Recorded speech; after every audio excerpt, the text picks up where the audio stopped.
مولين الشكارة والركراكية هما واحد جوج مدرسات جداد في المغرب. المدرسة الأولى واللي هي مدرسة مولين الشكارة كتبني النظرية ديالها على أن النجاح مرتبط فقط بأولاد مول الشكارة، وأن التعليم في المغرب لا يساوي شيء، وأن الثروة هي الأساس بغض النظر على المصدر ديالها. ومن أبرز الأفكار اللي كتنادي بها هذه المدرسة أنها كتقول للأبناء الكادحين لا تحلمون، والحلم والنجاح مرتبط فقط بشكون هو باك واش قراك في الخارج ولا لا. والمقابل كنلقاو المدرسة الركراكية، وهي المدرسة التي أحبتها جميع شعوب العالم. المدرسة علمتنا أن لا شيء مستحيل مادام هناك حلم وإرادة وأمل في النجاح. علمتنا أيضا أنه من حق الجميع أن يحلم أحلاما كبيرة بغض النظر عن صفة أبوه، وبالنية ورضات الوالدين كلشي يتحقق. علمتنا هذه المدرسة أن من قاتل من أجل أحلامه وصل، وأن حب الوطن لا يتغير لونه بتغير لون جواز السفر.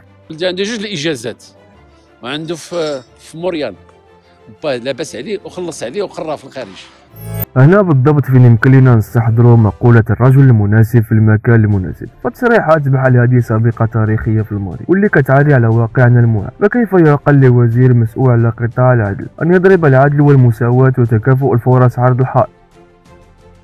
عبارة باك صاحبي هي عبارة مغربية كتختزل كل معاني المحسوبية والزبونية والاعتماد على نفوذ العائلة لتحقيق امتيازات. وقبل نحو 3 سنوات كشفت المندوبية السامية للتخطيط عن معطيات صادمة تكشف حضورا قويا لمنطق باك صاحبي في التوظيف. وأشارت هذه المندوبية حينها على أن 26% من التوظيفات لا تفسير لها لا من ناحية الكفاءة ولا الشواهد ولا الخبرة، وأن التفسير الوحيد والواحد لهذه المعضلة هو الزبونية والمحسوبية. هذه الأرقام كشفت عليها مؤسسة رسمية تابعة للدولة، وشهد شاهد من أهلها والفهم يفهم وما خفي كان أعظم. هنا يمكن لنا نستحضروا واحد التقرير دولي اللي كان دار على التوظيف في المغرب، واللي كيقول بأن 63.1% من المغاربة حصلوا على عمل عن طريق المحسوبي. اليوم يمكن لنا نقولوا أن مبادرة توظيف الشباب العاطل تحت شعار فاش ما كان كتبين بشكل واضح تفشي الزبونية والرشوة في مباريات ولوج الوظائف. والخطير في الأمر أن هذا الشيء ما بقاش مقتصر غير على القطاع العام، بل شمل حتى القطاع الخاص. وكما هو معروف المغرب دولة ينخرها الفساد بشتى أنواعه، حيث كيحتل المغرب المركز 81 من بين 180 دولة في مؤشر الشفافية العالمي. والسؤال اللي كيبقى مطروح شنو هو السبب في استمرار هذه الممارسات؟ واش هي عقلية المجتمع أم قصور القانون؟ هنا يمكن لنا نجاوب بأن الخلل يوجد في منظومة الحكامة، ومن تجليات ديالو أن القانون لا يطبق كما يجب. هذا الشيء كيكون عنده واحد التأثير كبير بزاف على الاقتصاد الوطني اللي كيتكبد خسائر كبيرة بزاف بسبب هذه الممارسات. واليوم نحن في حاجة ماسة لتطبيق ما ينص عليه الدستور، وهو ربط المسؤولية بالمحاسبة